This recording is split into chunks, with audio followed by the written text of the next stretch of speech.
বিকাশনগর নামে একটি ছোট্ট গ্রামে কবিতা বসবাস করত। কবিতার পরিবার অনেক গরিব ছিল। কবিতার সঙ্গে তার শ্বশুর শাশুড়ি, স্বামী আর তার 7 বছরের মেয়ে মিনা ছিল।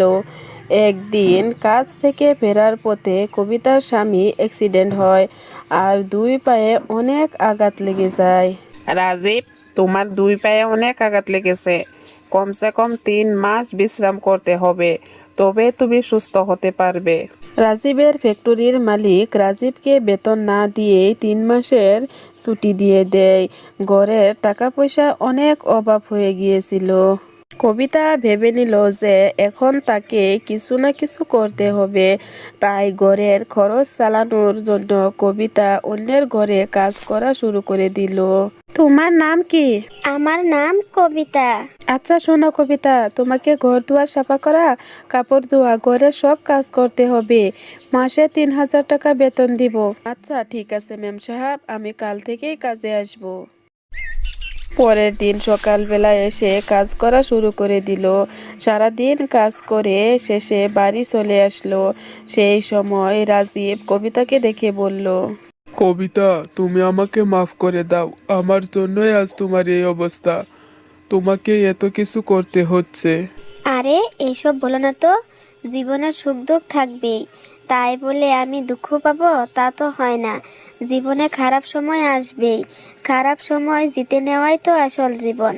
কবিতা অনেক সাহসী মহিলা ছিল। ও সব সময় জীবনের সাথে লড়াই করে যেত। কবিতার শ্বশুর শাশুড়ি অনেক ভালো ছিল। কবিতা যখন কাজ করতে যেত তখন তার শাশুড়ি বাড়ির সব কাজ সামলে নিত।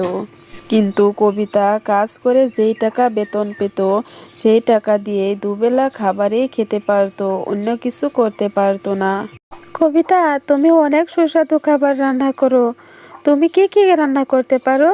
ম্যাম সাহেব, আমি সব রান্না করতে পারি, যেমন idli, noodles, chow mein, pulao, pizza এইসব রান্না করতে পারি।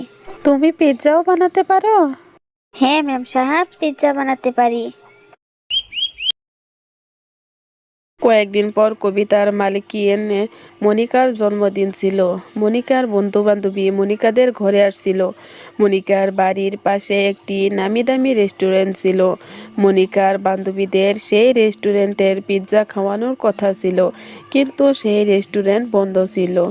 কি, রেস্টুরেন্ট বন্ধ? এখন আমি কি করব? আমার বান্ধবীদেরকে কি খাওয়াবো?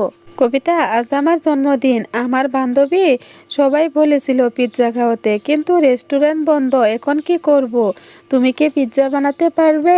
ম্যাম সাহেব, আমি তো রেস্টুরেন্টের মতো বানাতে পারবো না। আরে কিছু হবে না, তুমি যেমন পারো তেমনই বানিয়ে দিবে। তারপর কবিতা অনেক সুস্বাদু পিৎজা বানিয়ে দিল আর সবাই খেয়ে অনেক প্রশংসা করতে লাগলো। আরে এই পিৎজা তো অনেক সুস্বাদু। মনিকা, কোন রেস্টুরেন্ট থেকে আনিছিস? আরে এটা কোনো হোটেল থেকে আনা নয়, আমাদের কাজের মহিলা কবিতা বানিয়েছে। বাড়ি এসে কবিতা এইসব কথা তার শ্বশুর শাশুড়িকে বলল। আমি তো জানি আমার বৌমা অনেক কাজ পারে, অনেক পারগত। মা, তুমি সব কাজ করতে পারো? আমাদেরকেও একদিন পিৎজা বানিয়ে খাওয়াবে। আচ্ছা ঠিক আছে, কালকেই বানিয়ে খাওয়াবো। পরের দিন কবিতা পিৎজা বানিয়ে সবাইকে খেতে দিল। হ্যাঁ বৌমা, অনেক সুস্বাদু হয়েছে। কবিতা, তোমার পিৎজা তো অনেক সুস্বাদু হয়েছে। হোটেল থেকেও অনেক সুস্বাদু হয়েছে।